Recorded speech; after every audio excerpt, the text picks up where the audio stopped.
స్తోత్రములు ప్రభువా, దయగల దేవానికి వందనాలు. గడిచిన దినాలన్నీ కూడా మమ్మలను సంఘమును ప్రీతిను క్షేమంగా దాచినందుకు మీ స్తుతులు స్తోత్రాలు చెల్లిస్తున్నాం ప్రభువా. ఈ ఉదయకాల సమయంలో మీ సరే మాట్లాడి ప్రతి బిడ్డతో మాట్లాడండి, వర్తమానంతో బలపరచండి, మీరు ఆకలి సిద్ధపరచండి. ఈ శ్రేష్టమైన ఆశీర్వాదాలతో ఎత్తుపెట్టండి. గొప్ప సుఖమని పరిశుద్ధులైన యేసుక్రీస్తు ప్రశస్త నామములో ప్రార్థించి వేడుకొంచున్నాము. హల్లెలూయా. ప్రియులారా, ఈరోజు దేవుని యొక్క వర్తమానాన్ని మనం ధ్యానం చేసుకుందాం. మరి ప్రతి కాలంలో ఉన్న పరిశుద్ధాత్మ. దేవుని స్తోత్రం. దేవుడు ప్రతి కాలంలో కూడా ఆయన కార్యాలు చేసుకుంటూ ఉంటాడండి. పరిశుద్ధాత్మ ఆ రోజులో కాదు, ఈ రోజు ప్రతి రోజు కూడా ప్రతి వ్యక్తితో కూడా దేవుడు సంభాషిస్తాడు, మాట్లాడతాడు. ఆయన కార్యాలు జరుగుతాయి, కానీ మనము గ్రహించలేము. కానీ మనము లోకంలో ఉన్నటువంటి లోక సంగతులను గ్రహించగలుగుతాము, కానీ దేవుని యొక్క కార్యాన్ని, దేవుని యొక్క సంగతుల గురించి మనం గ్రహించలేము. మానవుడు ఎప్పుడు కూడా లోక జ్ఞానం కలిగే లోకం అనేది ఎక్కువగా ఆధారపడి ప్రాధాన్యపడతాడండి. కానీ దేవుడు యొక్క బిడ్డలు వాక్యం మీద దేవుడు మనతో ఏం మాట్లాడుతున్నారు, దేవుడు వేసిన కుటుంబంలో నా జీవితంలో ఏ కార్యం చేయబోతున్నారు, చేస్తున్నాడు, నేను ఏ కార్యాన్ని పొందుకోవాలి, దేవుడు నాతో మాట్లాడాలి, ఆయన కొరకు నేను పాత్రుడు కావాలి అంటే ఆలోచన కలిగి ఉండాలండి. ఇక్కడ వాక్యం చూపిస్తుంటే దేవుడు ప్రతి కార్యంలో కూడా తన పరిశుద్ధాత్మతో మాట్లాడుతూనే ఉండాలండి. చాలా మంది అంటూ ఉంటారు, ఆ కాలంలో దేవుడు మాట్లాడాడు, ఈ కాలంలో మాట్లాడలేము, ఆ కాలంలో అద్భుతాలు జరిగినాయి, ఈ కాలంలో జరగట్లేదు, ఆ కాలంలో స్వస్థతలు జరిగినాయి, ఈ కాలంలో జరగదు, ఆ కాలంలో అనేకమైన పరిస్థితులు జరిగినాయి. కానీ ఈ కాలంలో ప్రతి కాలంలో కూడా దేవుడు తన యొక్క ప్రవర్తనతోనూ, తన యొక్క సేవకులతోనూ, తన సంఘములతో దేవుడు పరిశుద్ధాత్మ మాట్లాడి వెళ్ళిపోతూ ఉంటాడు. అది వింటే నువ్వు విశ్వాసం కలిగి బలం పొంది ఆశీర్వాదం పొందుతాడు. దానిని వినుకోకుండా గైకోనుకోకుండా నీవేం చేస్తావంటే విన్నట్టు ఉండి నటన చేస్తావు. దానివల్ల ఏమే ప్రయోజనం లేదు, ఏ ప్రయోజనం లేదు. ఎందుకంటే ఆ విత్తనం అంట రాతి నేలలో పడినటువంటి విత్తనం అది. నువ్వు విన్నట్టు విని నటన చేస్తావు. నువ్వు వింటా విన్నాడు, నీ కళ్ళు చేస్తూ నీ చెవి విన్నట్టుంటే కానీ ఏదో నీ హృదయంలోకి వాక్యము ప్రవేశించదు. ఎందుకంటే నీ తలల మీద వెళ్ళిపోతాడు. వాక్యము హృదయంలోకి తెచ్చుకోవాలి. వాక్యము హృదయంలో ఎప్పుడైతే తాకిందో అప్పుడే దేవుడు ఆ హృదయంలో ఆకుంటున్నాడు, వారి జీవితంలో కార్యాలు చేస్తారని గ్రహించలేనటువంటి సంగతులు కూడా అయినా ఎందుకంటే దేవుడికి వాక్యం చూపుతున్నది ప్రభువులకు అసాధ్యమైంది ఇది. ఉన్న వాటిని లేనట్టుగా చేయగలరు, లేని వాటిని ఉన్నట్టుగా చేయగలరు. కానీ మనము గ్రహించలేము. మనం ఏం చూస్తామంటే లోకంలో మన కంటికి కనపడేటువంటి ఐశ్వర్య ఘనతలు చూస్తాం, మోసపుచ్చేటువంటి ధనాలు చూస్తాం, మోసగించేటువంటి వెండి బంగారాలు పేరు ప్రఖ్యాతులు చూస్తాం. కానీ అవి ఎప్పుడు మోసగించే వెళ్ళిపోతుంది నీకు తెలియదు. ఏదో ఒక దినాన్న చివరికి నీ శరీరంలో ఉన్నటువంటి నీ ప్రాణము కూడా నిన్ను కారొక దినాన్న మోసగించి వెళ్ళిపోతాయి. నీ పరిస్థితి ఎదురుంటాం. నీ శరీరంలో ఉన్న ప్రాణం నిన్ను మోసగిస్తుంది. ఎలా మోసగిస్తుంది అని అనుకునేటువంటి ఆలోచన నీకు రావచ్చు. నేను మనిషినే కదా, నాలో ప్రాణం ఉంది కదా, నా ప్రాణం ఎలా మోసగిస్తుంది? ఒక ప్రశ్న నువ్వు వేసుకోవచ్చు. ఎలా మోసగిస్తుంది? నీ ప్రాణము నిన్ను ఎలా మోసగిస్తుందో తెలుసా? నా ప్రాణమా తిన్నుము త్రాగుము సుఖించు.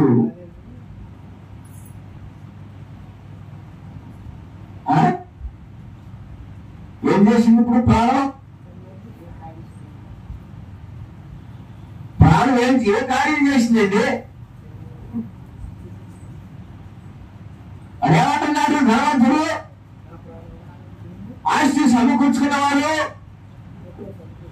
దేవుని యొక్క సంగతులు ఎరగనటువంటి వాడు, దేవుని సంగతులు ఎరిగియు గ్రహించిన వాడు, దేవుని యొక్క వాక్యములకు లోపడేవాడు, దేవుని యొక్క మాటలు ధిక్కరించేవాడు, పరిశుద్ధాత్మను ధిక్కరించిన వాడు ఏమనుకుంటాడంటే, నా ప్రాణమా తినుము త్రాగుము సుఖించుము. వెర్రివాడా,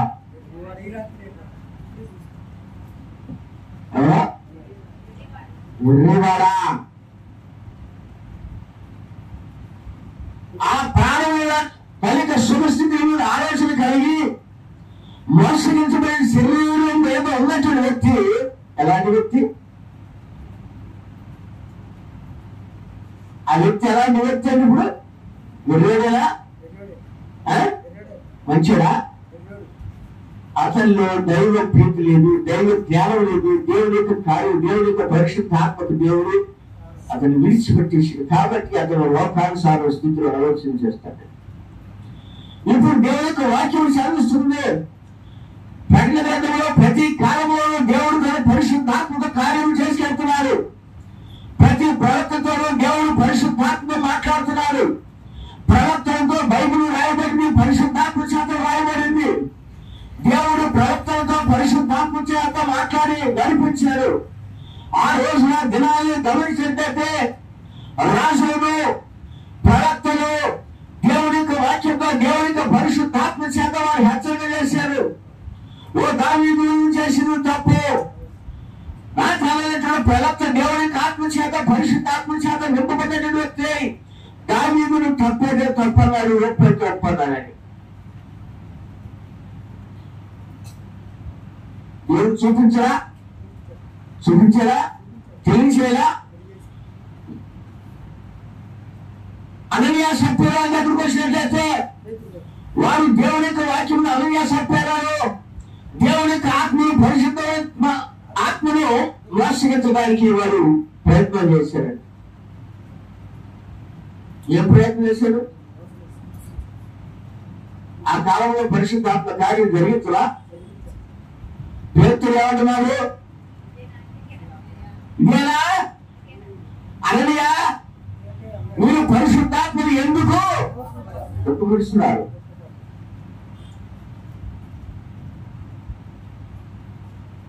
పరిశుద్ధాత్మ లేదా? ఈ కాలంలో కూడా దేవుడు ప్రతి తనకి ప్రవక్తల ద్వారా, తన సేవకుల ద్వారా, తన సంఘంతో తనకి సంఘాన్ని హెచ్చరిక చేస్తున్నారు. ప్రతి ఒక్కరికి దేవుని యొక్క వాక్యం హెచ్చరిక చేస్తుంది. కానీ మనము గ్రహించలేము. మనం ఎందుకంటే లోకము దాని సంగతులతో ఎండిపోయినాం. ఎఫెసీ సంఘంలో చెప్తున్నాడు, ప్రకటన గ్రంథం 2:1 మళ్ళా చదువుకొని ఎఫెసీలో ఉన్న సంఘపు దూతకు ఇలాగ వ్రాయుము, 7 నక్షత్రములు తన కుడి చేత పట్టుకొని 7 దీపస్తంభముల మధ్య సంచరించువాడు చెప్పు సంగతులు ఏమనగా, నీ క్రియలను, నీ కష్టములు, నీ సహనములు నేను ఎరుగుదును. నీవు దుష్టులను సహింప లేవనియు, అపోస్తులు కాకయే తాము అపోస్తులమని చెప్పుకొను వారిని పరీక్షించి వారు అబద్ధికులని నీవు కనుగొంటివని, నీవు సహనము కలిగి నా నామము నిమిత్తము భారము భరించి అలాగే లేదని నేను ఎరుగుదును. గమనించండి, చెప్తున్నాడు దేవుని యొక్క వాక్యము.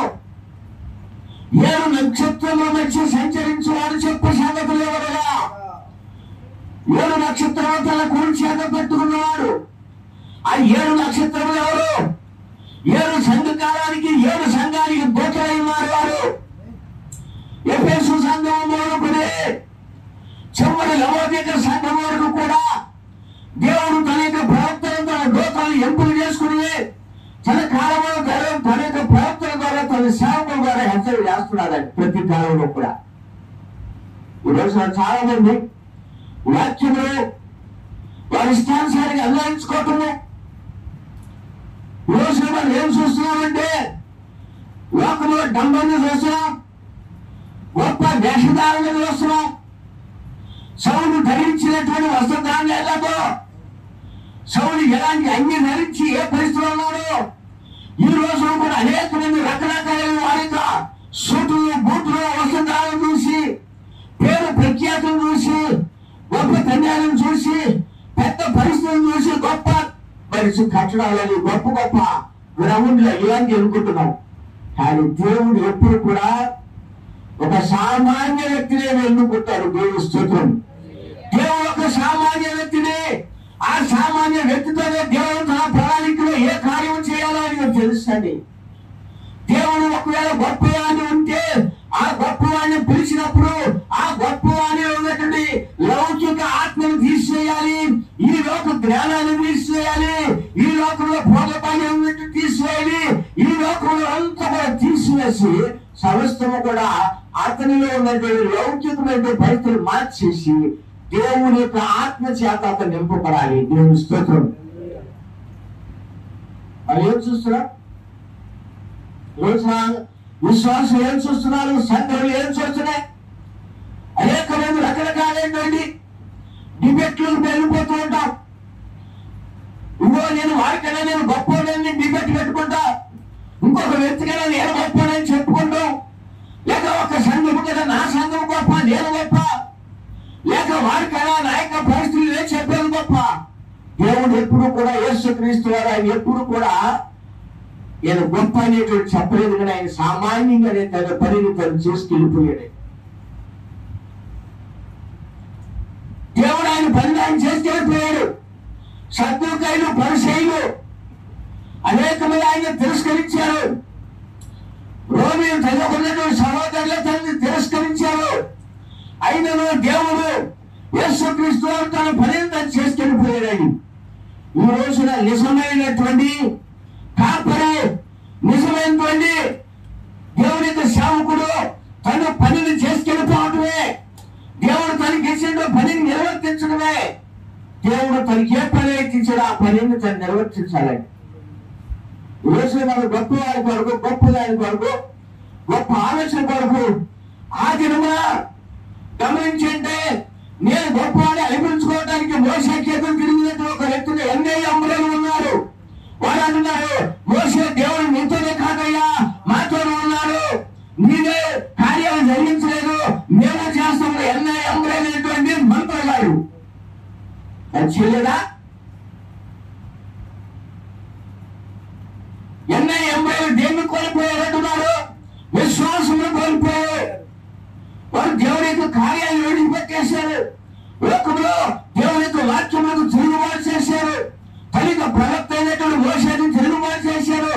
తన కాలంలో ఉన్నటువంటి ఆ మోషే మీద అనేకమైనటువంటి ఆ యొక్క నిందలు తీసుకొచ్చారు. మోషేని చిన్న చూపు చూశారు. మోషే మీద రాళ్ళు నూరారు. ప్రతి కాలంలో కూడా నిజమైనటువంటి దేవుని యొక్క సేవకుల మీద, దేవుని యొక్క ప్రవక్తల మీద ఈ రోజున లౌకికమైనటువంటి వాదులు కలిగినటువంటి లౌకికమైనటువంటి జ్ఞానము కలిగి ఈ లోకానుసారమైనటువంటి జ్ఞానముతో రకరకాలుగా మనం మాట్లాడికి వెళ్ళిపోతుంటాం. నేను గొప్ప నీకు చెప్పింది కరెక్ట్. వాక్యం గమనించినట్లయితే ఇప్పుడు దేవుడు పిల్లరా, అక్షరము చంపుదాన్ని ఆత్మ జీవింప చెవును. అక్షరం చంపుతుంది. చాలా మంది ఇంతవరకు స్టూడెంట్స్ ఎలా ఉండేదంటే 10th క్లాస్ చదివేటప్పుడు ముందు కొన్ని ఇంపార్టెంట్ అనేటువంటి ఏం చేయాలి తెలుసండి, ఇంపార్టెంట్ క్వశ్చన్స్ ఇచ్చేవాళ్ళు. ఇచ్చి వాటిని ఏం చేసేవాడంటే అదే ఇవి ఎగ్జామ్స్ లో వస్తుంది, ఇది ఇంపార్టెంట్ కాబట్టి వీటిని నిర్ణయించి మీరు ఏం చేయాలి, కంటెస్ట్ చేయాలి. అంతేనా? ఆ టీచర్స్ మోసం ఏం చేసేవాడంటే కొన్ని ఇంటర్వ్యూస్లో ఇంపార్టెంట్ క్వశ్చన్స్ ఇచ్చేవాడు. ఇచ్చి ఆ క్వశ్చన్స్ మీద ఇటు బాగా స్టడీ చేయండి, చదవండి బాగా, వీడియో ప్రతి మీకు ఎగ్జామ్ యూనివర్సిటీ మీరు పాస్ అయిపోతాను ఏంటండి క్వశ్చన్స్ ఇచ్చేవాడు. పాప ఈ స్టూడెంట్స్ కూడా అలాగే వాటి మీద ముక్కు పెట్టి వెళ్ళేవాడు. కొన్నిసార్లు అక్కడికి వెళ్ళేటప్పటికి పేపర్ ఏమైందంటే తారుమారింది. తారుమారింది కదా. ఇప్పుడు ఇది ముక్కుతో నేర్చుకునేటువంటి ఇక ఆ ప్రశ్న జవాబు పరిస్థితి ఏంటి? ఇప్పుడు ఏం రాయాలి? ఇప్పుడు వాడు అనుకుంటాడు పేపర్ తీసుకున్నాక అడిగేదేమి ఇక క్వశ్చన్స్ నేను చదువుకు వచ్చాను. చివరికి ఇక్కడికి వచ్చారికి మారిపోయింది. ఏ రాస్తాడు ఇప్పుడు? పేడా పాసా? పేడా? ఈ రోజున అనేక మంది అక్షరము మీద ఆధారపడుతున్నాం. కానీ అక్షరము రామపత్రులు చెప్తే అక్షరము చప్పులు కానీ ఆత్మ జీవింపు చేయదు. శరీరానుసారుడు శరీరం మీద మనసుడు, ఆత్మానుసారుడు ఆత్మ మీద మనస్సుడు. స్తోత్రం. ఈ శరీరంలోనే ఇప్పుడు ఆత్మ లేదా? శరీరము, ప్రాణము, ఆత్మ. ఒక మనిషి యొక్క శరీరంలో ఉన్నటువంటి విషయాలు. కానీ మనుషుడు ప్రాణం మీద ఎక్కువ ఆధారపడుతున్నాం. కానీ ఆత్మ సంగతి ఆత్మను గ్రహించగలుగుతున్నావా? దేవుని యొక్క వాక్యము ఎఫెసు సంఘంలో చెప్తున్నాడు. మన 7 సంఘముల మధ్య 7 నక్షత్రములు చేత పట్టుబడి 7 సంఘముల మధ్య సంచరించువాడు ఎవరు? ప్రేమ ఎవరైనా వాక్యం చూపిస్తుంది. ఆదిలో అంతలో నేనై ఉన్నాను. ఆదిలో అంతములో నేనై ఉన్నాను. అల్ఫాయు మేఘయు మొదటి వాడును కడపటి వాడు నేనే. ఎవరండి ప్రేమ? ఎవరి ప్రేమ? ఆదిలో అంతమైనటువంటి ఎవరు? అల్ఫాయు మేఘయు ఎవరు? మొదటి వాడును కడపటి వాడును నేనే. ప్రతి కాలంలో కూడా చెప్తున్నటువంటి వాక్యము. ఈ వాక్యము ఇప్పుడు ఆయన చెప్తున్నాడు. 7 సంఘముల మధ్య 7 సంఘ దూతలతోనూ వర్తమాని ఉందని మాట్లాడుతున్నాడు. 7 సంఘములకు దూతలు, దూత ఒక వర్తమానికుడు ఉన్నాడు. 7 స్తోత్రం. దూతలుగా ఒక వర్తమానికుడు, నక్షత్రము ఒక వర్తమానికుడు, దీపస్తంభము ఒక సంఘమై ఉంది. అక్కడ చక్కగా వివరంగా ఉంటే ఈ రోజున మనం ఏం చూస్తున్నాం? వాక్యాన్ని ఆయన చెప్తున్నాడు. ఓ ఎఫెసు సంఘంలో ఉన్నటువంటి సంఘము దూతకి ఎలాగో చెప్పుము. నీ సహనంలో నేను ఎరుగుదును. నీ సహనాన్ని నేను ఎరుగుతును. నీలో ఎంత సహనం ఉందో అని తెలుసు. దేని కొరకు? లోకము కొరకు సహనం సహజము. కానీ దేవుని కొరకు సహనం కలిగిన వాళ్ళని చాలా మంది దూషిస్తారండి. నిజ సేవకు చాలా మంది దూషిస్తారు. రాత్రి చెప్పా, నిజంగా మనం దేవుడి వాక్యం మీద ఆధారపడినప్పుడు దేవుడు కార్యం చేసుకెళ్ళిపోతూ ఉంటుంటే ఎంతో మంది దూషిస్తారు కదా. దూషిస్తారా? అవమానిస్తారు. ఎందుకంటే వారికి ఆలోచన లోకం మీద ఉండిపోతాయి. వారి దృష్టి మనుషుల మీద ఉండిపోతాయి. వారి స్థితిగతులు వారికి కారణం. ఈ శరీరం ఎంతో డంబం నుండి కాసేపుకి ఏమవుతుందో మన శరీరం మనకేం తెలియదండి. ఎంతసేపు పడతావు నువ్వు?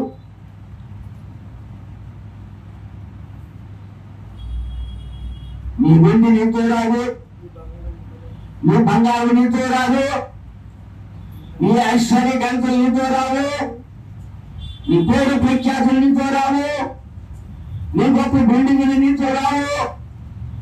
అపరాధి బాబు నీతో రాయో, మరి ఏది నీతో వచ్చేది? చివరికి నీ శరీరం కూడా నేను ఇంటికి వెళ్ళిపోతుందే, దీన్ని నువ్వు కాపాడుకోవాలి.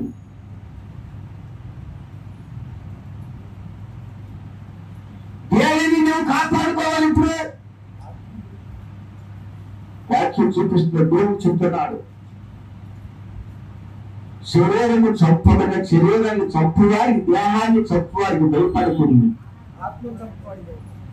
దేహంలో చంపువారికి భయపడకూడదు, కానీ దేహంలో ఆత్మలో చంపువారికి భయపడమని. ఎవరికి భయపడాలి?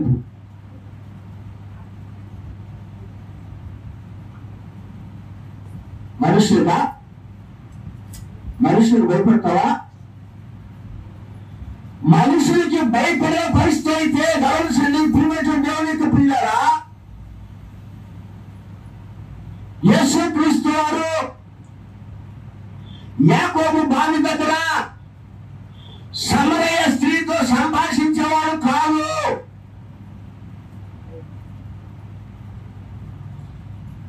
సమరయ స్త్రీ ఎవరు? ఆమెకి ఎంతమంది భర్తలు? ఆమె యొక్క జీవితం ఏంటి? ఆమె యొక్క పరిస్థితిలో ఉన్నటువంటి విధానం ఏంటి? ఆ సమరయ పట్టణంలో ఎంతమంది ఆమె చాలా చిన్న చూపు చూశారు? ఎంతమంది చూశారండి? ఆ సమరయ స్త్రీని వెళ్తుంటే ఆమె బావి దగ్గరికి వెళ్తానికి ఆమె అంటే ఏంటంటే, ఆ కాలంలో ఉదయం 11 దాటిన తర్వాత తక్కువ పరిస్థితులు సమరయ్యలో బావి దగ్గరికి వెళ్ళి నీళ్లు తెచ్చుకోవడానికి 11 అంటే తక్కువ సమయంలో ఉదయం పూట వెళ్ళడానికి వీళ్ళేంటి. అప్పుడు గొప్పవాళ్ళు, ధనికులు, పేరు కలిగిన వాడు, ఎవరి పేరు కలిగినట్టు వాడు, పరిస్థితులు బాగున్న వాళ్ళే వెళ్ళాలి. అంటే వాళ్ళు వస్తున్నారంటే ధనికుడు దానికి లేదు, పేదవాడి వెళ్ళటానికి లేదు. చాలా కాలం క్రితం ఇలాంటి రోజులో 30 సంవత్సరాల క్రితం, 40 సంవత్సరాల క్రితం మనకు తెలియదు. మన చిన్నదాని కాలంలో గమనించండి, ఒక తక్కువ పరిస్థితి ఉన్నటువంటి వ్యక్తి ఏంటంటే ఎక్కువగా ధనవంతులు ఏం చేశారంటే వారు వస్తుంటే వీళ్ళు పక్కన కప్పుకునేవాళ్ళండి. ఒకనొక దినాల్లో వారి కొరకు ఒక ప్రత్యేకంగా ఊరికి దూరంగా వారిని పెట్టేవాళ్ళండి. వారికి ఒక ప్రత్యేకమైన బావి తగ్గించేవాళ్ళండి. ఇవన్నీ ఎప్పటి కాలంలో దేవుడు ఆ మనిషిని అలా గుర్చాడు, ఈ మనిషి కూడా ఏదో చేయాలిచ్చాడే.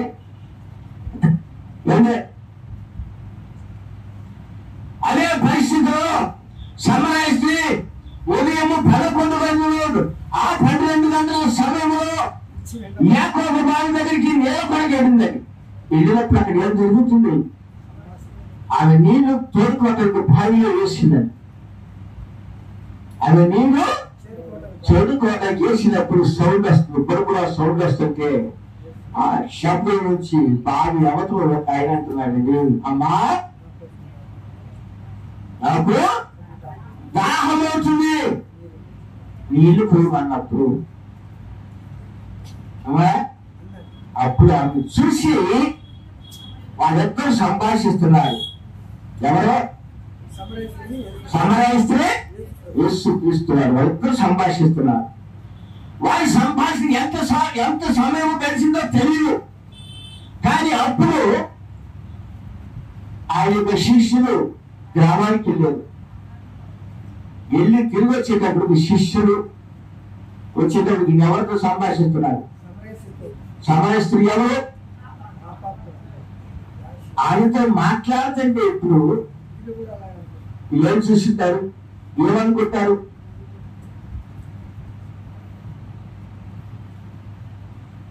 ఏమని అంచనా వేస్తున్నారు? ఏమంచనా వేస్తారండి? ఈమెతో ఈయన మాట్లాడుతున్నారు, ఈమెతో ఎంతసేపు మాట్లాడుతున్నారు. ఈమెలో ఊరు వారు అందరూ కూడా తక్కువగా చూశారు.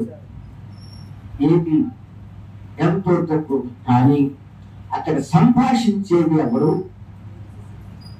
వారు అంటున్నారు, అయ్యా ఏంటి అన్నప్పుడు యేసుక్రీస్తు వారు చెప్తున్నారు, ప్రతి ఒక్కరికి గమనించలేదు.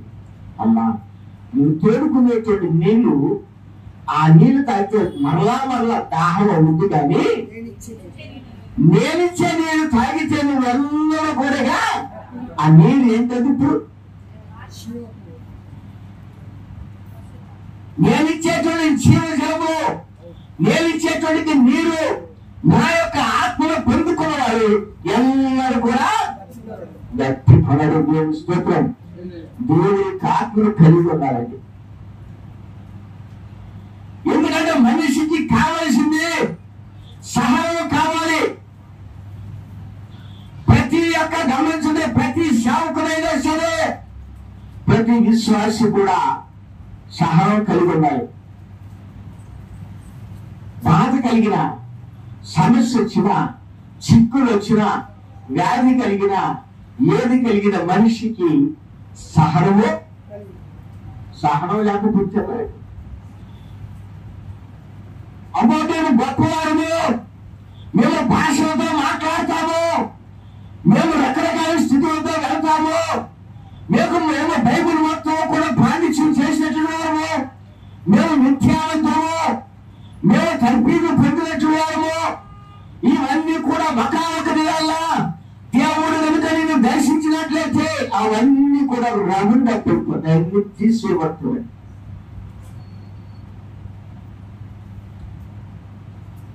ఈ లోకంలో మనుషులకు జ్ఞానం కాదు కానీ, లౌకిక జ్ఞానం కాదు కానీ, దేవుని యొక్క ప్రతి విశ్వాసి కూడా ఇప్పుడు ఏం కలిగి ఉండాలి అంటే, ఎఫెసీ సంఘానికి చెప్తున్నాడు, ఎఫెసీ సంఘపు దూతలు చెప్తున్నాడు, నీ సహనము, చంచుడు నీ క్రియలను, నీ కష్టములు, నీ సహనము నేను ఎరుగుదును, నీవు దుస్తులు చేయింపలేవని అపోస్తులు కాకయే తాము అపోస్తులని చెప్పుకొని వారిని పరీక్షించి వారు అబద్ధులను కనుగొట్టి గమనించండి, నీ క్రియలు నేను ఎరుగుదును, నీ సహనాన్ని నేను ఎరుగుదును, కష్టం కూడా నేను దేవుని స్తోత్రం. దేవుని సేవ అంటే సుఖమైంది కాదండి.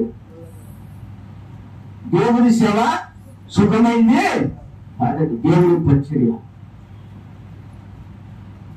మొదట ముళ్ళ మీద పరుగు తీయవలసిందే. మొదట ముళ్ళ మీద పరుగు తీయవలసిందే. ఆ ముళ్ళ మీద పరుగు తీసేటప్పుడు ముళ్ళు గుచ్చుకోవచ్చు, బాధ కలిగించవచ్చు. ఆ పరుగు కొంతకాలం వెళ్ళిపోయిన తర్వాత నీ కొరకు ప్రియమైన దేవుడి ప్రియుల ఎదురుగా ఇంకొకటి ఉంది. ఏంటో తెలుసా? పువ్వుల బాట. నువ్వు మొదట ముళ్ళ బాటను దాటినట్లయితే ఆ ముళ్ళ బాటలో నువ్వు సహనము కలిగి ఆ శ్రమను ఓర్చుకొని, ఆ కష్టమును ఓర్చుకొని, ఆ బాధను ఓర్చుకొని దేవుని కొరకు నీవు నిలబడినట్లయితే తరువాత నీకు ఏ బాట ఉంటుంది? పూల బాట. ఆ పూల బాటలోకి వెళ్ళిన తర్వాత ఈ కష్టాలన్నీ వచ్చేపోతాయి. దేవుని స్తోత్రం. నువ్వు ఎలా ముందు తొక్కుకుంటూ వచ్చావో, ఆ రాయి ఎలా గుచ్చుకున్నాయో, ఆ పల్లెరికాయలు ఎలా గుచ్చుకున్నాయో, ఆ ముందు ఎంత బాధ పెట్టినో, ఇది ఎంత గాయం చేసియో, ఇవన్నీ కూడా మర్చిపోయి ఒక ఆనందాన్ని కలిగి ఉంటాడు. దేవుని స్తోత్రం. ప్రతి మనిషి కానీ మనం మొదటి ఏం కోరుకుంటున్నాం ఈ రోజున? ప్రతి సేవకుడైనా ప్రతి విశ్వాసైనా సుఖ జీవనాన్ని చూస్తున్నాం. ప్రతి ఒక్కరము కూడా సుఖము కొరకే వెళ్తున్నాం. దేవునికి పని నిమిత్తము, దేవునికి పరిచర్య నిమిత్తము సహాయం కలిగి కష్టాన్ని నష్టాన్ని ఓర్చుకోలేక, చెడుని విడిచిపెట్టలేక, లోకము భోగ భాగ్యాలు బట్టి ఆశిస్తున్నాం. దేవుడు పిల్లగా చెప్తున్నాడు, నీ క్రియలు నేను ఎరిగా, నీ బాధలు నేను ఎరిగా, నీ శ్రమలను నేను ఎరిగా, అయినను నీవు అపోస్తుల కార్యవారిని అపోస్తులని వారిని నీవు ఆరు అబద్ధికులని నీవు చేయి చేసుకో. చాలా మంది ఈ రోజుల్లో రకరకాలు చెప్తూ ఉంటాం, చూస్తూ ఉంటామని. దేవుడు ఎప్పుడు కూడా ఒక మనిషి జీవితంలో కార్యం చేసుకుంటూ వెళ్తాడండి. దేవుని స్తోత్రం. యెషయా గ్రంథంలో ఒక మాట చెప్తాడు, ఏం చెప్తున్నాడంటే, బైబిల్ కదా, దేవుని యొక్క వాక్యమే కదా, పరిశుద్ధాత్మ చేత రాయబడినటువంటి గ్రంథం మీద ఇదిగో ఇప్పుడే నేను ఒక నూతన క్రియ చేయబోతున్నాను. దేవుని స్తోత్రం. ఏం చేస్తున్నాడు ఇప్పుడు? నూతన క్రియ. ఆ వాక్యముని హృదయంలో, ఆ వాక్యముని హృదయం అనేటువంటి పొలములో, ఆ వాక్యము నీ హృదయంలో నాటబడినప్పుడు ఆ విత్తనం ఏం చేస్తుందంటే చక్కగా మొలకెత్తుకుంటూ వస్తుంది. దేవుని స్తోత్రం. ఆ విత్తనము మురిగిపోవాలి, ఆ విత్తనము మురిగిపోవాలి, ఆ విత్తనము కంపు పట్టాలి, ఆ విత్తనము ఉట్టిపోవాలి. ఆ విత్తనము ఉట్టిపోయిన తర్వాత ఆ విత్తనం మీద ఉన్నటువంటి శరీరము తొలగిపోయిన తర్వాత దానిని వచ్చి మృదువైనటువంటి శరీరం వస్తుందండి. దేవుని స్తోత్రం. ఆ శరీరం వచ్చినప్పుడు అది రూపాంతరం మార్పు చెంది చక్కటి పంటనిస్తుందండి. ఈ రోజున విశ్వాసులు గాని సేవకులు గాని వారి జీవితంలో కంపు కొట్టే స్థితి లేదు. తప్పండి, ఖర్చు పెడుతున్నాం, ఓ పరిస్థితి చేసేస్తున్నాం. కానీ మనం వేసేటువంటి విత్తనము మంచి నేలలో పోయినటువంటి విత్తనాలండి. ఆ దేవునికి వాక్యం చేత, దేవునికి ఆత్మ చేత నాటబడి ఫలింపుకు వస్తుందా లేదా అనేటువంటి మనం చూడము. కానీ మనమేం చూస్తున్నామంటే లోకములో పేరు ప్రఖ్యాతులు గొప్పతనము దేవుని స్వభావం పేరు కొరకు వెళ్ళారండి. వాక్యం చూపిస్తుంది. శరీరాశ, నేత్రాశ, జీవకము, ఈ మూడు తండ్రి వలన వచ్చినవి కావు, అవి దేవుడి వలన వచ్చినవి కావు. అవి మీలో ఉన్నాడు అని నశించిపోయాడు. ఒక దేవుడి యొక్క పరిస్థితి కాదు. కానీ ఈ రోజున నేత్రాశ, శరీరాశ, జీవపదాలు, పరిశుద్ధాత్మ నీలో ఉన్నట్లయితే, దేవునికి ఆత్మ నీలో ఉన్నట్లయితే నేత్రాశ నిన్ను విడిచిపోతుంది.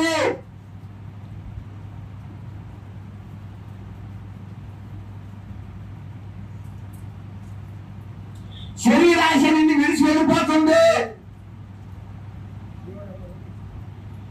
జీవపదాలు నిన్ను విడిచి వెళ్ళిపోతుంది. ఈ మూడు నీలోంచి బయటికి వెళ్ళినప్పుడు నీలో ప్రవేశించేది దేవుని కాక పరిశుద్ధాత్మ చేత నింపబడుతున్నావు.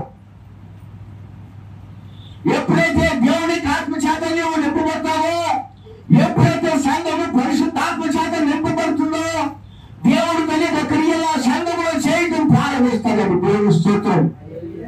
దేవుడు ఆ వ్యక్తి ద్వారా చేయడం ప్రారంభిస్తాడు. దేవుడు ఆ వ్యక్తిని తన యొక్క ప్రణాళికలో వాడుకుంటాడండి. పనివారికి అయితే జీతం ఇచ్చేటప్పుడు దేవుడు వారు ఎంత పని చేయగల అంత పని అప్పగిస్తాడండి. నువ్వు చేయగలిగిన పనే నీకు ఇస్తాడండి దేవుడు. ఈ శక్తి సామర్థ్యాల గురించి దేవుడు పని ఒక యజమాని కూడా అంతేనండి. ఒక యజమాని నిన్ను పనికి పెట్టుకున్నప్పుడు ఒక లెక్క ఉంటుందండి. ఆ యజమాని కూడా ఇంత పని అయితే ఇతను చేయగలుగుతాడు, చేయాలి. మీకైతే ఇప్పుడు తెలుసో తెలీదో చాలా మందికి వరి కోతలు, కట్టేతలని, కుప్పనూర్పులని, ఇలాంటి తొంగలని ఇలాంటి తెలుసుకోవచ్చు. ఎందుకంటే మనందరం ఇక్కడ మంచి ఆర్థిక స్తోమత కలిగిన నుంచి లోపల కాకుండా మనం పల్లెటూరులో కాకుండా సిటీలో పెరిగినట్టుంది అన్న. మనకేమి తెలియదు కాబట్టి నేను చెప్తున్నాను. ఇది వరకు రోజులో వరి కోతకి వెళ్తే ఈ ఎకరానికి ఎంతమంది కొనియాలి లెక్క ఉండేదండి. ఎకరానికి ఎంతమంది కట్టేయాలండి లెక్కండి. ఎకరానికి గమనించి ఎంతమంది కుప్పనూరు రూపాయలు లేక తవ్వు చేస్తే ఎంత తవ్వు తవ్వాలి ఇంతమంది పని. మనిషికి మించిన పని ఎవరో నీ శక్తికి మించినటువంటి పని దేవుడు నీకు ఇస్తాడండి. నా శక్తికి మించిన పని దేవుడు నాకు ఇస్తాడు. మనకి యజమాని ఉన్నారు. ఆయన యజమాని యేసుక్రీస్తు ఉన్నారు. ఆయన దేవుడి వాక్యం చేత నిన్ను నన్ను పోషించువాడు. ఆయన వాక్యంతో నిన్ను పోషించువాడు ఆయనే. తన యొక్క బిడ్డలు పోషించువాడు ఆయనే. గమనించండి. కానీ మనము లౌకిక ఆత్మను కలిగి లోక సంబంధమైన తెలివితేటలు కలిగి జ్ఞానం కలిగి గొప్పవాడు తనాన్ని కొరకు రకరకాలైనటువంటి ఆలోచన వెళ్ళేటువంటి సంఘాలు పెద్ద చర్చి అండి. కాంపౌండ్ ఎవరండి అక్కడికి అందరూ కూడా షూట్ వేసుకొస్తారండి. అందరూ కూడా కారు వేసుకొస్తారండి. అక్కడ పేర్లు కూడా చక్కగా నైస్ గా ఉంటాయండి. ఆ పాస్టర్ గారు కూడా చక్కగా నైస్ గా వాక్యం చెప్తారండి. ఆ పాస్టర్ గారు కూడా చక్కగా దీవిస్తారు.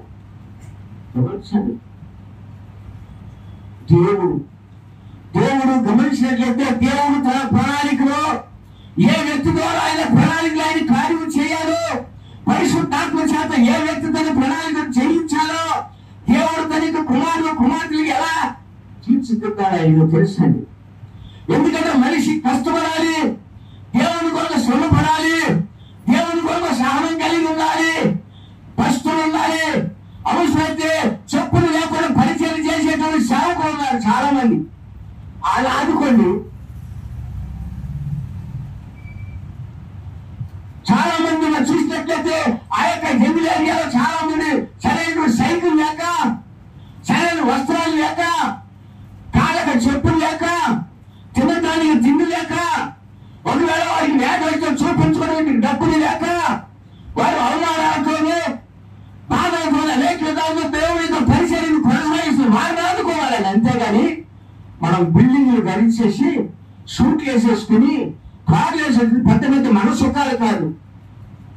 ఈ రోజున మనం విశ్వాసి కూడా ఏం చూస్తున్నారంటే ఈ గొప్పవాడా ధనికులా, ఈయన ఏ షూట్ వేసుకున్నాడు, ఈయన ఏ కారు వేసుకొచ్చాడు, ఈయన సంఘం ఎంత, ఈయన దగ్గరికి ఎంత గొప్పవాడు వస్తున్నారు, ఈయన ఎంత బంధాలను ధరించాడు, ఈయన తలకి ఎంత హెయిర్ విగ్గు పెట్టాడు, ఈయన పళ్ళకి లిప్స్టిక్ పెట్టారా. గమనించండి. వాక్యం చూపిస్తుంది. గ్రంథంలో చెప్తున్నాడు దేని జతపక్షి దాని జతకు ఏంటది ఏం చేస్తుంది?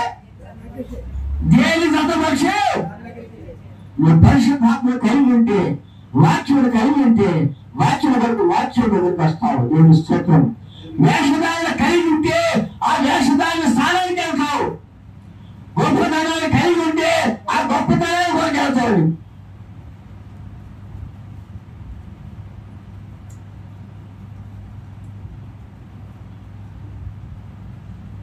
మనుషులు ఒక తపన ఏంటంటే మేము గొప్పవాడు, నేను గొప్పవాడు కాబట్టి మా అబ్బాయి కూడా గొప్పవాడితో వివాహం చేయించాలి.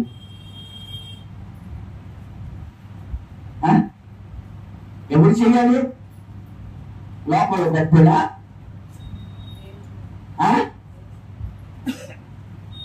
లోపల గొప్పలు చేయాలంటే దేవుడి చేత ఏర్పాటు చేయగలరు. దేవుడి స్తోత్రం.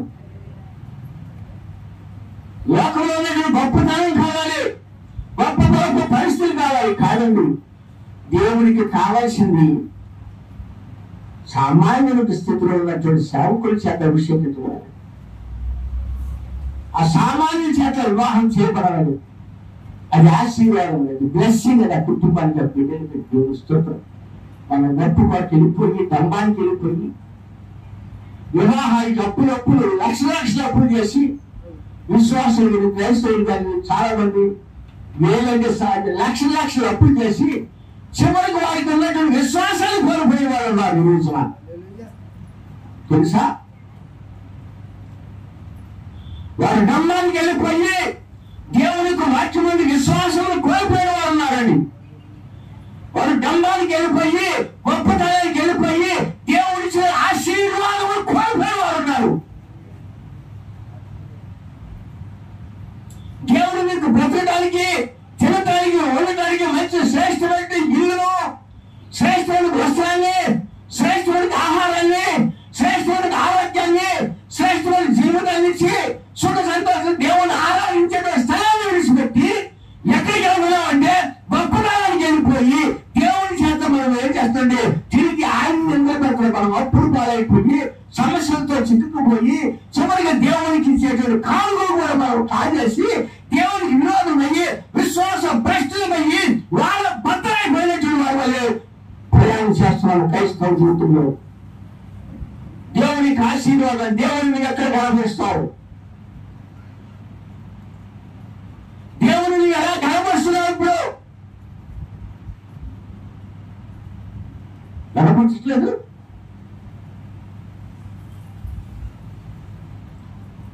తెలుసా, చాలా మంది విశ్వాసులు దేవుని గుంపు కూడా చాలా మంది దొంగలుగా మారుతున్నారు.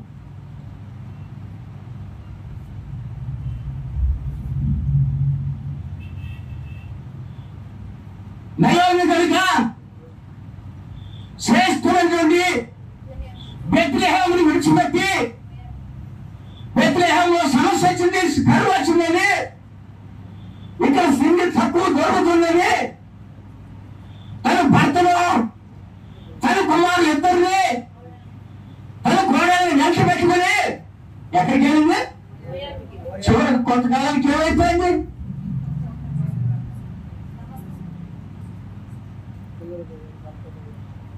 ఏమైపోయిందండి? 10 సంవత్సరాల లోపే భర్తను కోల్పోయింది, కుమారుడు కోల్పోయింది, మళ్ళా ఇంకో కుమారుడు కోల్పోయింది. చివరికి సమస్యలు పెరిగేటప్పటికి, పరిస్థితులు మారేటప్పటికి అప్పుడు అంటుందయ్యా, నన్ను మీరు నయోమి అనొద్దయ్యా, నా జీవితం ఒకప్పుడు మధురమైనటువంటి జీవితమే, కానీ ఇప్పుడు నా జీవితం అయితే మారా చేదు జీవితమయ్యా. దేవుని స్తోత్రం. దేవునికి ప్రియులారా, ఎప్పుడు కూడా దేవుని యొక్క ఆత్మలో, దేవుని యొక్క వాక్యములు తొలగిపోయినప్పుడు, దేవుడిని భ్రష్ట మనిషికి అప్పగించినప్పుడు, ఈ లోకంలో గొప్పతనం కొరకు వెళ్ళిపోయి చివరికి నీవు విశ్వాస భ్రష్టుడు అయిపోతున్నావు. ఒక్కసారి ఆలోచించు. సహాయాన్ని కోల్పోతున్నావు చూడ, ఆలోచించి. దుష్టులకు నేను సహవాసం చేస్తున్నాను, దుష్టులతో సాంగత్యం చేస్తున్నాను చూడు. దుష్టుడు అంటే ఏం చూస్తామండి? వ్యభిచారం నీకు కనపడతా? ఒక మాట చెప్పిన ప్రియమైన దేవుడు పిల్లరా, ఒక సంగతి, ఒకవేళ మనకి తెలిసి వెళ్తున్నాడుగా 2 years లేఖలు వేసుకుని వెళ్తున్నాం అనుకో, సపోజ్ వంతుని కాడికి దాదాపు కిలోమీటర్ వెళ్ళాలి. ఈ లోపు ఎవరైనా ఒక వ్యక్తి, ఒక సహోదరు లేక ఒక స్త్రీ ఎవరో నడవలేక, పాస్టర్ గారు వంతుని దాకా నేను వస్తాడు, కొంచెం లిఫ్ట్ ఇవ్వాలి అందరుకోండి. ఆ పాస్టర్ గారు పాపం దేవుని యొక్క ఆత్మశాతం, దేవుని యొక్క విషయాలు మనసుతనంతో ఏదైనా ఆ వ్యక్తిని చక్కగా రామ ఎక్కువ తీసుకొని ఎక్కించుకున్నాడండి. వెళుతూ ఉండగా మార్గంలో చూస్తూ ఉంటారండి. వారికి దేవుని భయం లేదు, వారికి దేవునికి ఆలోచన ఉండదు. వారి దృష్టిని ఏం చేస్తుందంటే, ఇప్పుడు పాస్టర్ గారు, మన పాస్టర్ గారు, ఆడ పాస్టర్ గారా? ఆడ పాస్టర్ గారు. మన పాస్టర్ గారు అయితే మనం అనవద్దు. ఆడ పాస్టర్ గారు ఒక అమ్మాయిని ఎక్కించుకుని ఎంత లేదండి, ఏం చూస్తా నువ్వు? ఏంటంటే లెన్స్ పోతాడు. ఏం చూస్తా?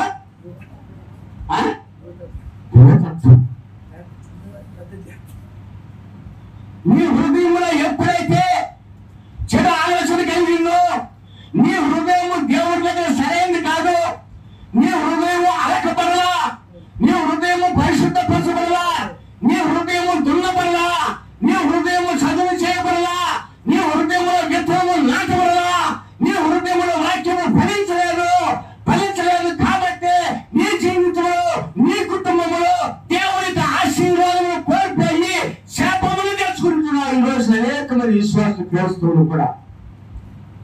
తెలుసా సంగతి? నీవు ఎవరిని హింసిస్తున్నావో తెలుసా? అక్కడ పాస్టర్ గారిని కాదు, అక్కడ దైవ జనులు కాదు, దైవ జనుల్లో ఉన్నటువంటి ఆత్మ.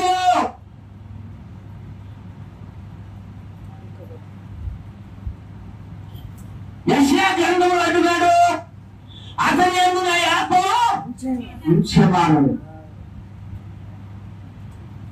ఎవరో అతను నరుడే, కానీ అతనిలో నా ఆత్మ ఉంచున్నాను. ఇప్పుడు నువ్వు గుర్తింపజేసేది ఎవరిని? నువ్వు కించపరిచేది ఎవరిని? నువ్వు అవమానపరిచేది ఎవరిని? నువ్వు పొందుపడేటువంటి శాపం ఏంటి? తండ్రులు పాపం చేయగా వారి పిల్లల యొక్క ఒడిలో ఏం పోయబడుతుంది? పోయబడుతుంది. జాగ్రత్తగానండి. వారి తండ్రి యెషయా గ్రంథం 10 చెప్తాడు, తండ్రులు 20 గ్రంథంలో చెప్తాడు, తండ్రులు పాపము చేయగా వారు పాపమును అంటే ఎవరి వల్ల?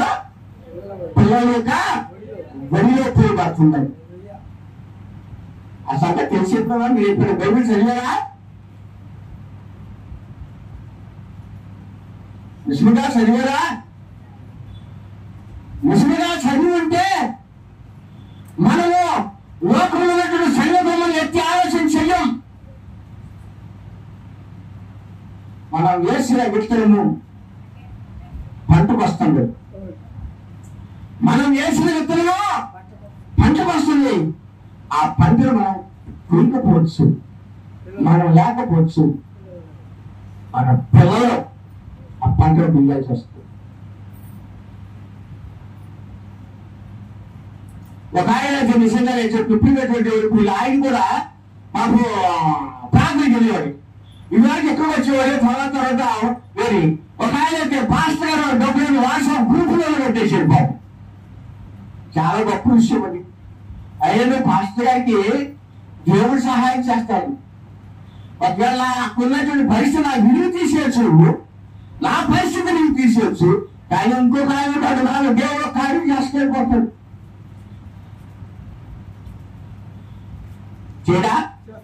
చేస్తాడా? దేవుడు నా పక్షాన, నీ పక్షాన కూడా అంతే. ఇశ్రాయేలు పక్షంలో యుద్ధం చేయవాడు చెప్పడం కాదండి, జీవించాలండి. కష్టమైన పాటలు ఉంటాడు, చాలా గొప్ప పాటలు పాడతారు. కొంతమంది గమనించిన సంఘానికి కొంతమంది పాట ఇవ్వలేకపోతే అవి వెళ్ళిపోతారండి. కొంతమంది పరిస్థితి ఇవ్వకపోతే అవి వెళ్ళిపోతారండి ఇంకో సంఘానికి. కొంతమంది వాళ్ళు పొలకపోతే ఇంకో సంఘానికి వెళ్తారండి. వాళ్ళకి ప్రాధాన్యత ఇవ్వకపోతే ఇంకో సంఘానికి వెళ్ళిపోయి ఈ సంఘంలో ఆ సంఘానికి వెళ్ళిపోతారు. ఇంత వాళ్ళ జీవితాలు అంతే. ఎందుకంటే ఎక్కడ అది ఫలించేది కాదు. పరిస్థితి అనేది ఎత్తనాన్ని ఇక్కడ తీసి అక్కడ, అక్కడ తీసి అక్కడ వేద్దామండి. ఎంతకాలం నా ఎత్తులు అంతే. దేవుడి యొక్క వాక్యం కలిగి ఉన్నది. దేవుడి యొక్క విశ్వాసం కొరకు ప్రతి సంఘంలో ప్రతి విశ్వాస జీవితాన్ని నువ్వు కలిగి ఉన్నప్పుడు దేవుడు నీ పట్ల చక్కని జీవితాన్ని నీకు ఇస్తాడని విశ్వాసం అంతే. ఒక మంచి విశ్వాసే పొలం 2 ఎకరాల పొలంలో ఏం వేసుకుందంటే ప్రత్యేక గింజలు దొరుకుంది.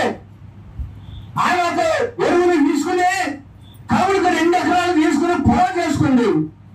చేసుకుని పత్తి గింజలు వెళ్ళిందండి.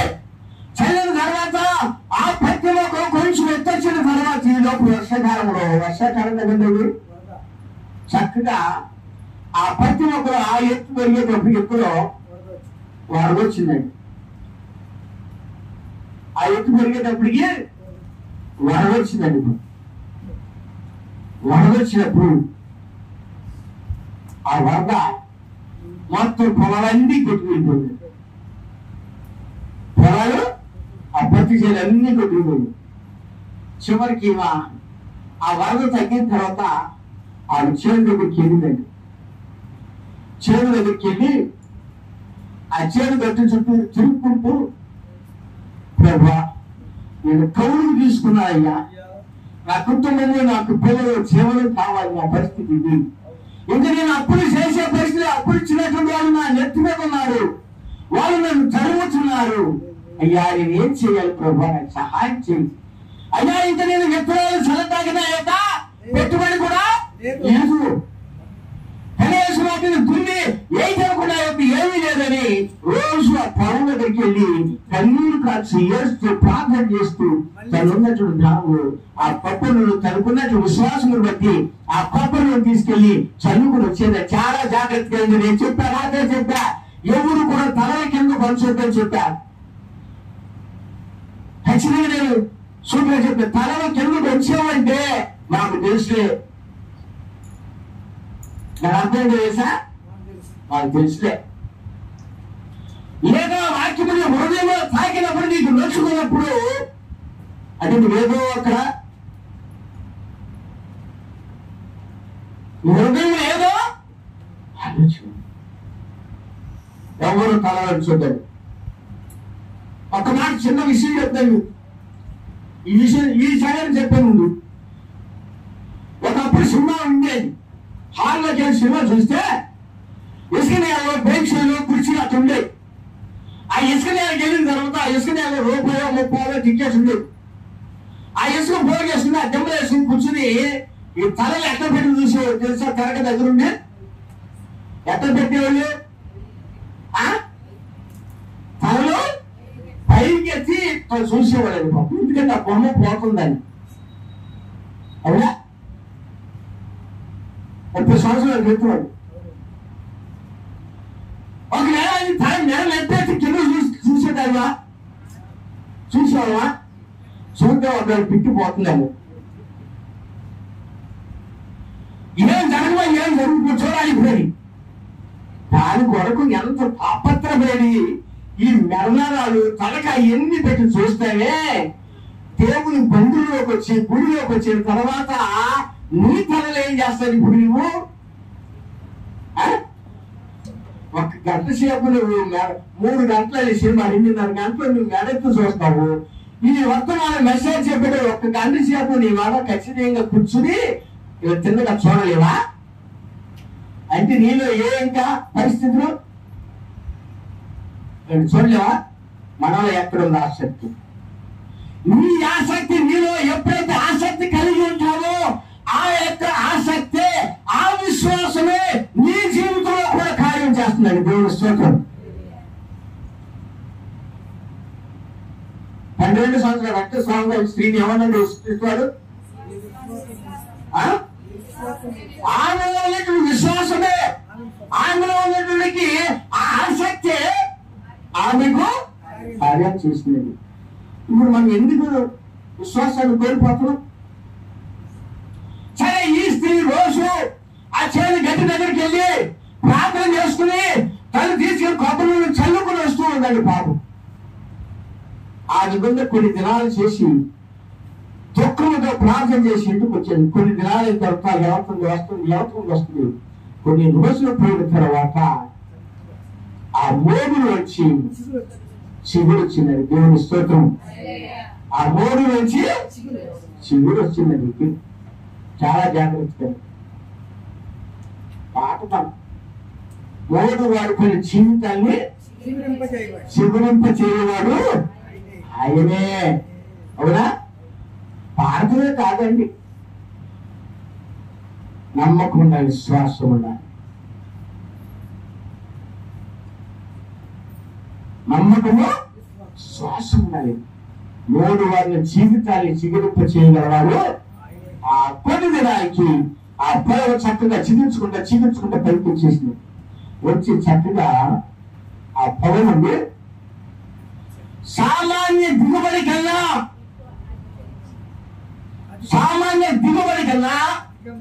అధికమైన దిగుబడి చేస్తున్నాడు. దేవుని స్తోత్రం. తప్పి ఇచ్చేసి తనకున్నటువంటి అప్పుడు మొత్తం కట్టేసి దేవుడు కొంతకాలం పాటు ఆయన యొక్క జీవనానికి ఆటంకం లేకుండా చక్కగా పోషించాడు. దేవుని స్తోత్రం. ఈ రోజున మనలో విశ్వాసం ఎక్కడుంటుంది? దేవునికి ఆత్మ కార్యాల గురించి మనం ధ్యానం చేస్తామా? చేస్తామండి. దేవుడి క్రియలు అని చెప్తున్నాడు.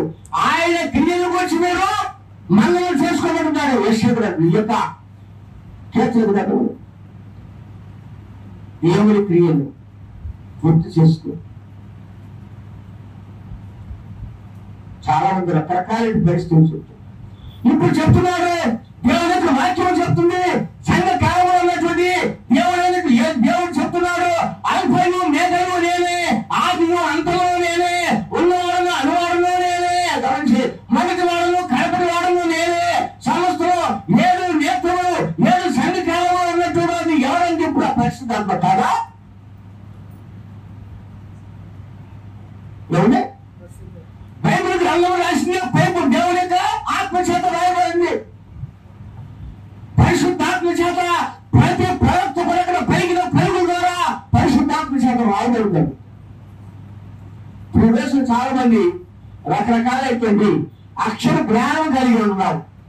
అక్షరము చంపుడు, అక్షరము చంపుడు, రోమపత్రిక చెప్పుడు, ఆత్మ చింపు చేయడు. వాక్యం చెప్తారు, ఎందరైతే దేవునికి ఆత్మ చేత నడిపింపబడుతారు వారందరూ దేవుని కుమారులను కుమార్తెలు. ఏ ఆత్మ చేత నడిపించబడుతున్నారు? పని పాట ఉండదు. ఆ రోడ్డు పక్కన కూర్చోండి, ఏదో ఒక చెట్టు ఉంటుంది, ఆ చెట్టు కింద 2-3 కూర్చుంటారు. కూర్చుని కానీ వాళ్ళు ప్రార్థనకి వెళ్తారు. మళ్ళీ అన్నీ చెప్పుకుంటూ సహజంగా క్రైస్తవులే చెప్పుకుంటూ కూర్చుని ఈ రోడ్డు ఉంటే వెళ్ళిపోయి చెప్పుకుంటూ ఉంటాం. వాళ్ళు తెలియదు, వీళ్ళు తెలియదు, వాళ్ళది వీళ్ళది. ఆ శాపం ఎవరి కోసమో తెలుసా? ఆ శాపము ఎవరి కోసమే? బైబిల్ ప్రాథమిక వెళ్ళేసి ఆ బైబిల్ అక్కడ పడేసేసి వేస్తావాడంట. సభ్యులు ఉండరు, ఉండేది ప్రెసిడెంట్ సెక్రటరీ, సభ్యులు ఉండరు, పంచాయతీ పెట్టడం పరిస్థితి. ఎవరు మరి ప్రాథమిక వెళ్ళాడు? విశ్వాస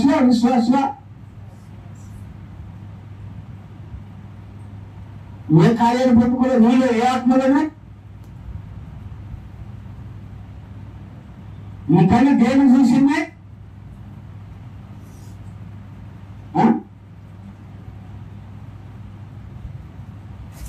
వారి యొక్క కనులు ఇంకా పాపకులు మానలేని కనులు అంటారు. అలాంటి వారు బంధించబడే స్థలం అండి. ఈ రోజున చాలా మంది విశ్వాసం భ్రష్టత్వాన్ని కోల్పోతున్నాం, దేవుని ఆశీర్వాదాన్ని కోల్పోతున్నాం. మన పిల్లల ఒడిలో ఏం పోతున్నామంటే చెత్త విత్తనాలు పోస్తున్నాం.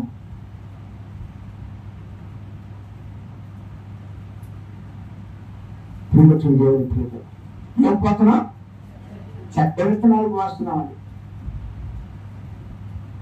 తండ్రిలో ఏదైతే స్ఫూర్తి ఉందో కొడుకులో అదే వస్తుంది, కొడుకులు ఏదైతే ఉందో కుమారులు కూడా అదే వస్తుంది.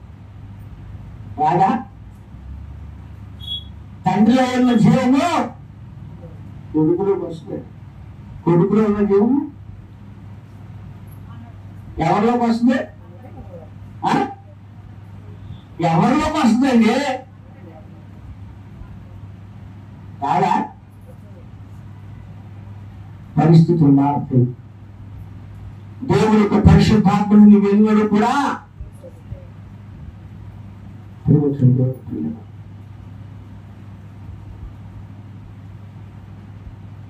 చాలా మంది సంఘాన్ని కూడా విడిచిపెట్టి ఏం చేస్తారు తెలుసా? ఎక్కడో గొప్ప పెద్ద గ్రౌండ్ తీసుకుని పెడతారండి. ఈ సంఘంలో ఉన్నటువంటి సంఘాన్ని వదిలిపెట్టారు.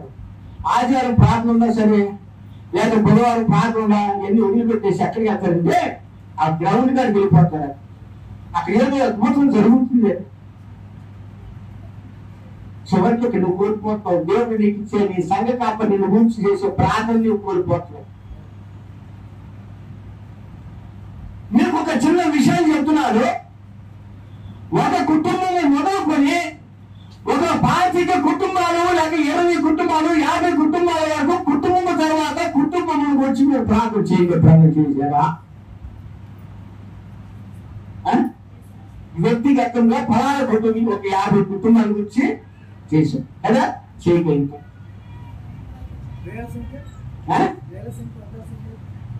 వేల కుటుంబాల గురించి నువ్వు చేయగలుగుతావు, వేల మంది గురించి నువ్వు చేయగలుగుతావా?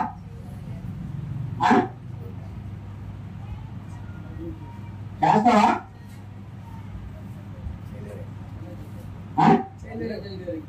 నువ్వు ఎలా చేసింది?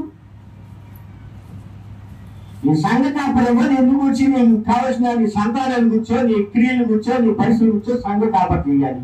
నీ కుటుంబాన్ని కూర్చి నీవేమో పెద్ద వేల మందిలోకి వెళ్ళిపోయి అక్కడ పెద్ద గొప్పగా నువ్వు అక్కడ వేసేదో పోసేదో తర్వాత సాగండి. అది నువ్వు ఎందుకు వెళ్తున్నావు? నీ వేషాన్ని చూపించుకున్నాక, నీ లిప్స్టిక్స్ చూపించున్నాక, స్త్రీ పురుష వేషం వేసుకుని వెళ్తూ ఉంటారు చాలా. వాక్యం చూపిస్తుంది స్త్రీ పురుష వేషము ఇవన్నీ ఎక్కడ? సంఘంలో కుదరం. అక్కడ కుదురు. నువ్వు ఎలా పాల్గొడుతావు? నువ్వు ఎవరిని దించిపోతున్నావు తెలుసా? నీ కొరకు, నీ కుటుంబం కొరకు ప్రార్థన చేసే సంఘ కాపని నువ్వు తక్కువగా చూస్తున్నావు కాబట్టి శిక్ష. ఎప్పుడు కూడా నీ కాపని తక్కువగా చూసుకో. నీ కాపని బట్టి చెడుగా చిన్నగా కూడా నువ్వు ఆలోచించు. అది నీకు మైనస్ అవుతుంది. నిజమైన క్రైస్తవుడు, నిజమైన విశ్వాసి శ్రమను తప్పక. అలాగే ఏం చేస్తూ సంఘంలో చదివి చెప్తున్నాడు. చదవమ్మా తర్వాత.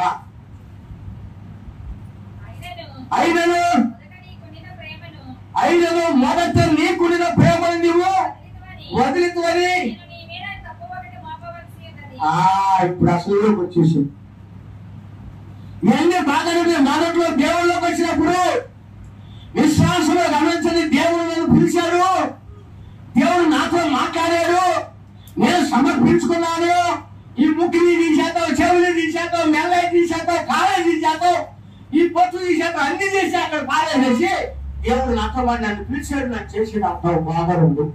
సమర్పించుకున్నాను, సాక్షి దుఃఖం బాగా ఉంది.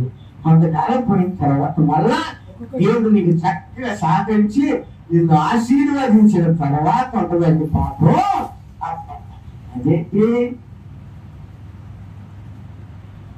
నాతో వయసు కలిగితేగా, నేను ముసలాన్ని కాదుగా, నేను ఎందుకు తీసేసేది నొక్కి తొలిగా చిన్న నొక్కి వ్యాసం పెట్టాను. పాస్టర్ గారు చూసి అడిగేదా అని తీశాను. అడగలేదనుకో ఉంచుకున్నాం కొంతకాలం. మళ్ళా కొంతకాలం పోయిన తర్వాత చిన్నది పెట్టుకున్నాం. చిన్నగా దీన్ని కూడా పాస్టర్ గారు చూసారనుకో వదిలేస్తాడు. వదిలేస్తే సరే అడిగాడు అనుకో ఏదో చెప్పు. ఈ చెవులు చెప్పండి, ఒకటి ఎక్కింది, రెండు ఎక్కింది, మూడు చల్లగా చేయించుకుంటాం. చల్లగా చేయించుకుని మెడలో వేసుకుంటాం. పాస్టర్ గారు చూసేదనుకో డ్రెస్ అయితే డ్రెస్ కింద వేసేయచ్చు, బయట వేసుకుంటే బయట కింద వేసేసేయచ్చు. కనపడదు. కొంతకాలం పాటు వెళ్ళిపోతాం. నేను చూడకపోవచ్చు, నేను ఆడకపోవచ్చు, నేను నీకు చెప్పకపోవచ్చు. ఎవరు చెప్తారు? ఒక ఆయన ఉన్నాడు, ఒక ఆయన ఉన్నాడు, ఆయన చేస్తున్నాడు నీ వంక. నీవు ఏదైతే కమిట్మెంట్ కలిగి ఉన్నావో, దేవుడి మీద నీకు మొదటి ఏ ప్రేమ అయితే కలిగి ఉన్నదో, ఏ నమ్మకం అయితే కలిగి ఉన్నావో, ఏ విశ్వాసం అయితే కలిగి ఉన్నావో, ఏ విధానం అయితే కలిగి ఉన్నావో, అదే మొదటి క్రియ చేత, మొదటి ప్రేమ చేత నీవు నిలబడు. దేవుడు నిన్ను ఆశీర్వదిస్తాడు. దేవుని స్తోత్రం. నిన్ను పాస్టర్ గారు తీసేయమల్లా, అమ్మా నీ ముఖంగా తీసేది నువ్వు ఒక లోపల రాని పాస్టర్ గారు అండవు, అమ్మా నీ చెవులుగా తీసేది నువ్వు రా లోపల గారు అండవు, నీ మెదవాళ్ళని తీసేది నువ్వు రా అని అంటారు పాస్టర్. ఏ పాస్టర్ గారు? దేవుడే నీకు కలవ చేసినప్పుడు, దేవుడు యొక్క ఆలోచన ఇచ్చినప్పుడు నీకు కలిగినప్పుడు నువ్వు తీసేస్తావు. దాన్ని నువ్వు కడ వరకు ఏం చేయాలి? నిలబెట్టుకో. దేవుని స్తోత్రం. చివరి వరకు నిలబెట్టుకో. మొదట నీకు పుట్టినటువంటి ప్రేమ ఇప్పుడు ఏమైంది? లేదు. మొదటి దేవుని మీద ప్రేమ ఉంది. మళ్ళీ చాలా మంది సాక్షి చెప్పేటప్పుడు చక్కగా చెప్తాండి, కాదండి మేము పుత్తూరు లేదా కొంతకాలమే చిన్న చిన్న అనుకున్నామండి, ఇవన్నీ అనుకోలేదండి. ఎక్కడికి అత్తి అనుకుంటున్నావు? నువ్వు చెప్పిన సాక్షి అనుకుంటావు. సంఘం అంటే సాక్ష్యం, సంఘం అంటే దేవుడి యొక్క ఆత్మ చేత ఎంపబడి 7 సంఘ కాలంలో 7 సంఘముల మధ్య చెప్పుచున్న సంగతి ఏమనగా, సంఘపు దూతకి ఎలాగో చెప్తున్నాడు, దేవునికి వర్తమానం చెప్పుచున్నది, నీవు సంఘములో దేవునికి ప్రజల మధ్య నీవు చెప్పినటువంటి సాక్ష్యములు నిలబెట్టుకో. చెబుతాం కానీ నిలబడాలి, చెబుతాం కానీ నిలబడాలి. దేవునికి కావాల్సింది నిలబడేవాడు కాదు. దేవుని స్తోత్రం. సమరయ స్త్రీ అంది కదా, అనేక మంది యేసుక్రీస్తుని వచ్చి ఆయనకు శిష్యులు కూడా చూసినప్పుడు ఆ సమరయ స్త్రీలో దేవునికి కార్యం జరుగుతున్నది. పరిశుద్ధాత్మ ఆ సమరయ స్త్రీతో చక్కగా సంభాషించినప్పుడు ఆమె అంది కదా, అయ్యా నా జీవితాన్ని గురించి, నా కలిగిన గురించి, నన్ను గురించి మార్చిన వాడు ఈయన మెస్సయ్య కాదా? ఈయన మెస్సయ్య.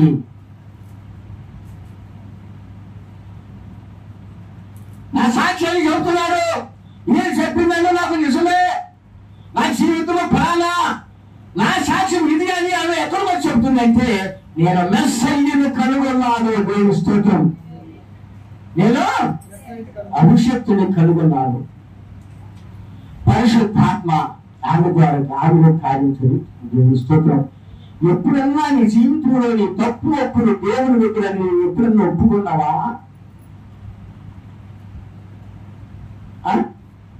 ఎక్కడ ఒప్పుకున్నా? ఎక్కడ ఒప్పుకుంటావు? ఏదైనా చేసే పొరపాటు అని చెప్తే అందరూ నవ్వుతారు, చెప్పు తప్పుగా చూస్తారని చెప్పుకుంటావా? సమరయ స్త్రీ ఏం చేసింది?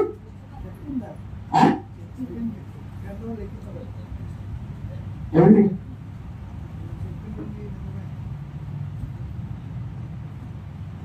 ఈ సాక్షి జీవించినట్ల పౌలు గారు అంటున్నాడు, నేను హింసకుడను, నేను హింసకుడను, దూషకుడను, హానికరుడైనటువంటి నన్ను, ప్రధాన పాపి అయినటువంటి నన్ను, నా జన్మలో ప్రత్యేకపరిచినటువంటి దేవుడు ఎవరు చెప్తున్నారు? ఎవరండి? ఎవరు కార్యం చేస్తున్నారు? ఇప్పుడు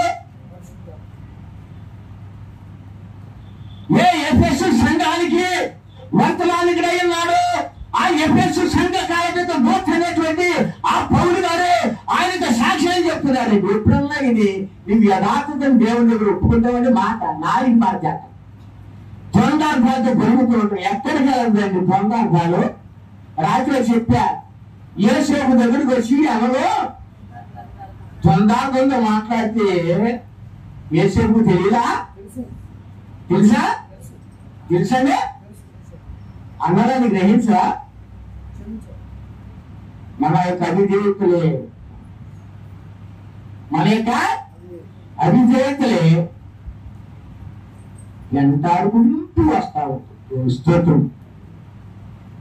ఈ చేపలో ఒక మాట చెప్పినప్పుడు దేవుడు పిల్లగా, నువ్వు ఒక పొలాన్ని తిరిగినప్పుడు లేక నువ్వు ఒక పెరట్లో తోటలో విత్తనాలు వేసినప్పుడు ఒక పని చేయండి, నీ జేబులో వేరుశనగ విత్తనాలు వేసుకుని లేక జొన్న విత్తనాలు వేసుకుని ఒక్కొక్కటి జల్లుకుంటూ వెళ్ళిపో.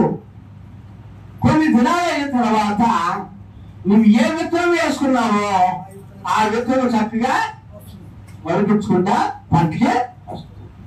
అదే మూల విత్తనాలు పల్లెకాయల విత్తనాలు వేసుకో వెళ్ళిపో నీ బాటలో, నీ మార్గంలో, నీ నడకలో, నీకు ఆలోచనలో, నీ ప్రవర్తనలో పల్లెకాయలు చల్లుకుండా వెళ్ళిపో. కొన్ని దినాల తర్వాత పల్లెకాయలు ఏం చేస్తాయి? ఒలిసి గుచ్చుకొని బాధపడ్డాబట్టి ప్రభుత్వం దేవుడికి ప్రియ. మంచి విత్తనాలు వేస్తే మంచి పంటలకు వస్తావు, చెడు విత్తనాలు వేస్తే చెడ్డ పంటలకు వస్తావు. ప్రభుత్వం దేవుడికి ప్రియ. నువ్వు పరిశుద్ధాత్మ కలిగినటువంటి వాడవై పరిశుద్ధాత్మ దేవుని యొక్క వాక్యములకు లోబడినప్పుడు ఆ వాక్యం నీలో కార్యం చేస్తుంది. ఆ ఆత్మ నీ కుటుంబంలో కార్యం చేస్తుంది. నీ జీవితంలో మార్పు తీసుకొస్తుంది. నీ బిడ్డలకు ఫలవంతమైనటువంటి ఆశీర్వాదాన్ని తీసుకొస్తుంది. కాబట్టి ప్రియమైన దేవుని ప్రియులరా, మొదట నీకున్నటువంటి ప్రేమను విడిచిపెట్టమా. ఏ ప్రేమ అయితే కలిగి ఉన్నావో అదే ప్రేమను కడవరకు కూడా నువ్వు దేవుడి మీద ఆధారపడదు.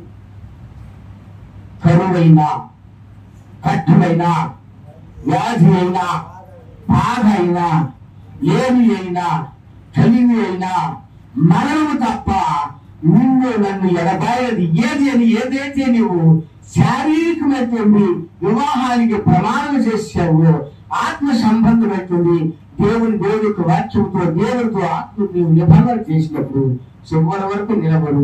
దేవుడు నీ పట్ల కార్యాన్ని చేస్తూ ఉంటాడు. దేవుని వాక్యం ద్వారా కూర్చోమని దీవించి ఆశీర్వదించుగాక. ఆమె దేవుడు